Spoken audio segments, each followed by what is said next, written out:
ఈ రోజు భారతదేశంలో పుట్టిన ప్రతి పౌరుని బాధ్యత.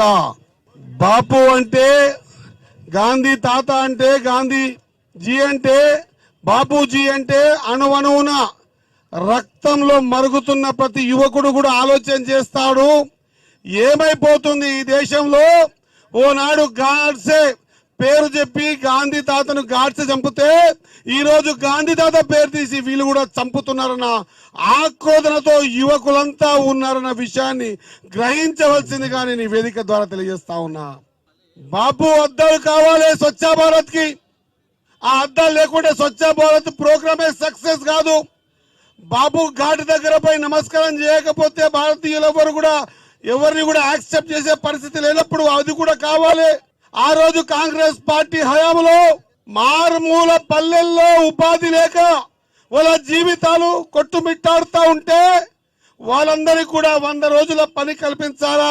ఆ కల్పించడం వల్ల వాళ్ళ కుటుంబాలు బాగుపడతాయని దేశమంతా కూడా 100 రోజుల పని కాదు, గాంధీ తాత పని అని చెప్పి పని చేసుకునేటువంటి సందర్భాన మెల్లమెల్లగా దాన్ని 100% గతంలో కాంగ్రెస్ పార్టీ ఉన్నప్పుడు నిధులిస్తా ఉంటే తర్వాత దాన్ని 60% కుదిర్చారు.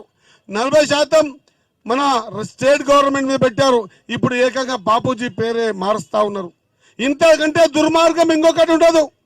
మీరు అనుకుంటుండొచ్చు బాబు అంటే ఒక వ్యక్తికో ఒక పార్టీకో కాదు, ఈ దేశంలో పుట్టినటువంటి 140 కోట్ల జనాల గుండె చప్పుడు బాపూజీ అన్న విషయాన్ని మర్చిపోవద్దని తెలియజేస్తా ఉన్నా.